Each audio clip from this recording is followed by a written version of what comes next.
मेरे भाइयों, मोहब्बत दिल की वाबस्तगी, रूह का मेलान, इसको कहा जाता है।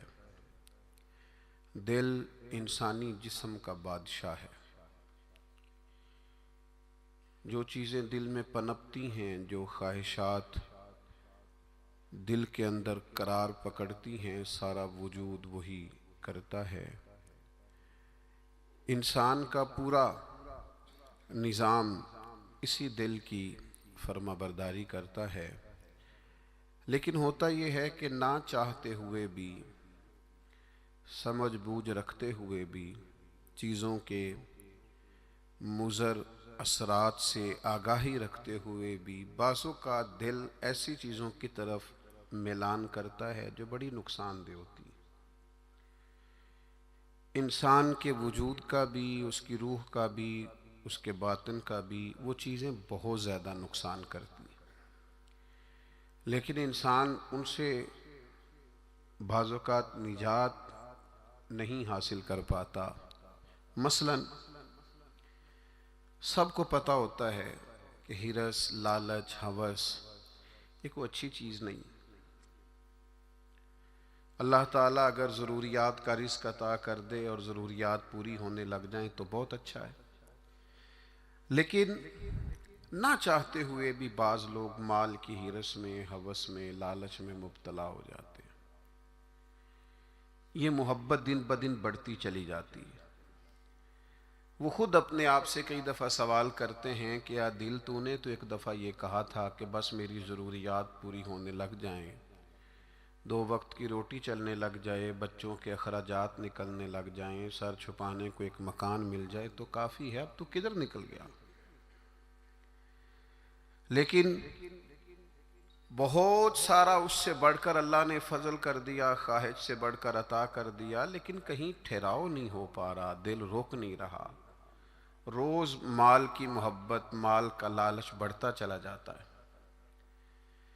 ये इस कदर ज़्यादा नुकसान करता है कि नबी करीम सल्लल्लाहु ताला अलैहि वसल्लम ने इरशाद फरमाया कि दुनिया की मोहब्बत हर गुनाह की जड़ है। यानी लोग समझते हैं कि मामूली बात है कि मेरे दिल में माल की मोहब्बत बैठ गई है, लेकिन ये बड़ा गहरा मर्ज है। बाज़ लोग कहते हैं ना कि ये मर्ज आ जाए तो इसकी वजह से 70 मर्ज और भी लग जाते हैं। तो ये दुनिया की मोहब्बत वो मर्ज है, माल की मोहब्बत वो बीमारी है कि जिसकी वजह से सैकड़ों अमराज पैदा होते हैं, हलाल हराम की तमीज़ उठ जाती है, रिश्तों का तकद्दुस पामाल हो जाता है, बहन भाइयों के रिश्तों में दरार आ जाती है। लोग इस माल की मोहब्बत में मुब्तला होकर खूनी रिश्तों तक को भूल जाते हैं। तो अगर मोहब्बत को सही रास्ता ना मिला, ये मोहब्बत, मोहब्बत इलाही और मोहब्बत रसूल सल्लल्लाहु ताला अलैहि वसल्लम के खूबसूरत उन्वानात की आदी ना हुई, तो फिर याद रखिएगा कि माल की मोहब्बत तो पूरे तौर पर उजाड़ देगी, अंदर को तबाह कर देगी। एक दूसरी मोहब्बत बड़ा नुकसान करती है, वो है शोहरत की मोहब्बत। मैं चाहा जाऊं, मेरी शोहरत हो जाए, लोग मुझे जाने, कोई ऐसा तरीका अपनाऊं जिसकी वजह से दुनिया के अंदर फेमस हो जाऊं, लोग मेरा नाम लेने लगे। आप यकीन करें, सोशल मीडिया के ऊपर बड़े बड़े वज़ादार, बड़े बड़े बारिश लोग, बड़े बड़े अच्छे और अच्छी कदो कामत और अच्छा नाम रखने वाले लोग फ़कत मशहूर होने के लिए वो हरकतें करते फिरते हैं कि कोई भी संजीदा आदमी देखे तो शर्म से उसकी नज़र झुक जाती।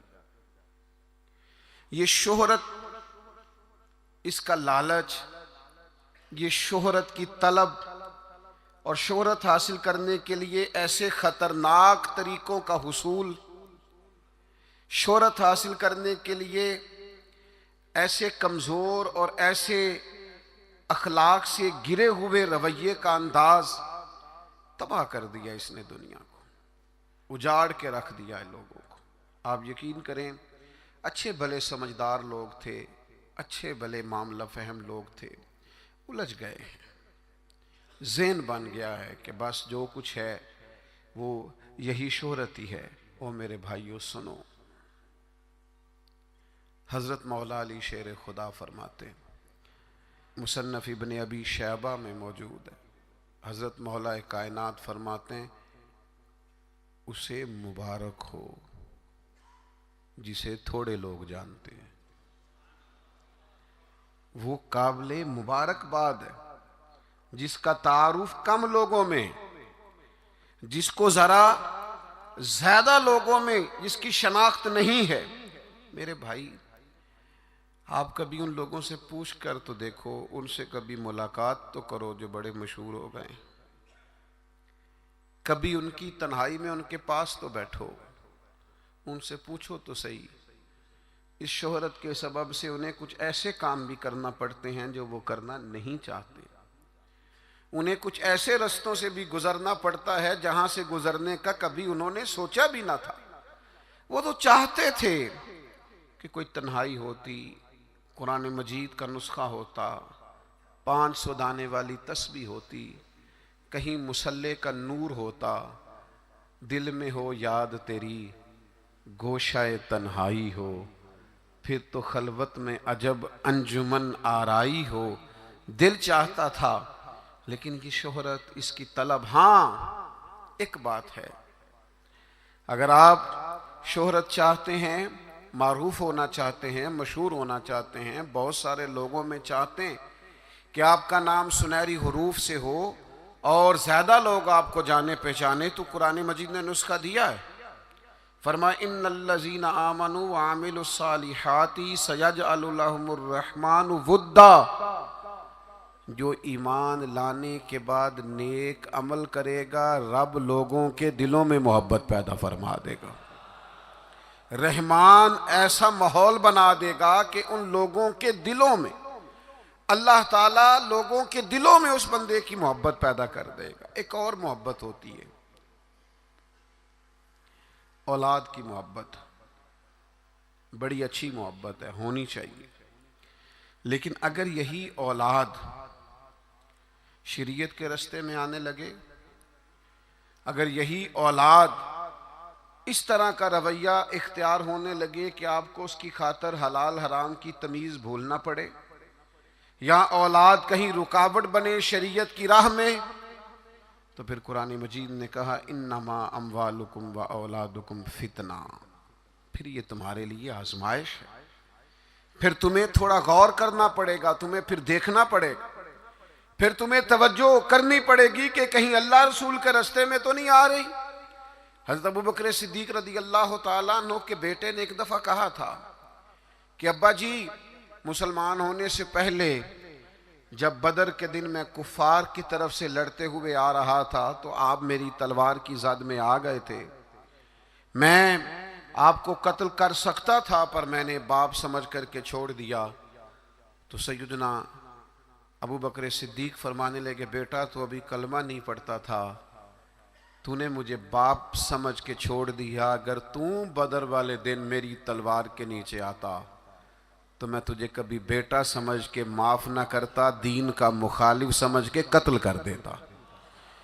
इसलिए कि जो औलाद शरीयत के रास्ते में आएगी, दीन के रास्ते में आएगी, पैगाम हक के रास्ते में आएगी, उसे औलाद समझकर दरगुजर थोड़ा किया जाएगा। मेरे अजीजों, वतन की मोहब्बत भी कभी गालब आती है, इलाके की मोहब्बत भी कभी गालब आती है। इंसान जहां पैदा होता है, जहां जवान होता है, जहां वक्त गुजारता है, जहां उसके अहबाब होते हैं, जहां उसकी दोस्तियां होती हैं, जहां उसके ताल्लुकात होते हैं, वो मोहब्बत भी कभी गालिब आती है। लेकिन याद रखना, सारा कुछ ही मक्का मुकरमा में मौजूद था। वहीं पैदा हुए थे सहाबा, वहीं दोस्तियां थीं, ताल्लुक थे, रिश्तेदारियां थीं। लेकिन जब पता चला ना कि महबूब को मदीना पसंद है, तो फिर किसी ने भी वतन से प्यार नहीं किया, मोहम्मद अरबी के शहर से मोहब्बत फरमाई है।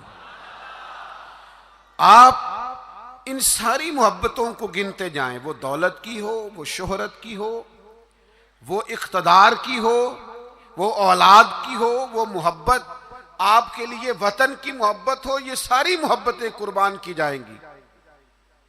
लेकिन अगर किसी मोहब्बत को हासिल किया जाएगा तो वो अल्लाह रसूल की मोहब्बत है।